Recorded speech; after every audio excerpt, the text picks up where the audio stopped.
তো কালার ট্রেডিংয়ে আপনি কীভাবে কালার প্রেডিকশন করবেন, তো দেখেন কীভাবে করতে হয়। তো আমরা ফার্স্টে এখানে 5 আর 1 এই দুইটা আমরা এখানে মাইনাস করব।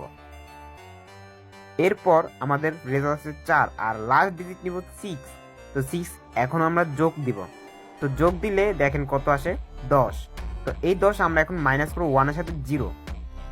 এবার 1-এর সাথে 0 মাইনাস করলে আমাদের আসে 1। তাহলে এখানে কি 1 হচ্ছে গ্রিন কালার, তো আমাদের এখানে কি আসবে গ্রিন। তো আমরা এখানে গ্রিন একটা শর্ট নিব। 1000 টাকা শর্ট নিলাম, অবশ্যই প্রফিট আসবে। তো এখন টাইম কাউন্ট করতেছে এখানে। তো আপনারা দেখেন গ্রিনে কিন্তু শর্ট নিছি 1-এ। তো দেখা যাক কি আসে আমাদের এখানে। তো 5 4 3 2 1, এই তো আমাদের প্রফিট।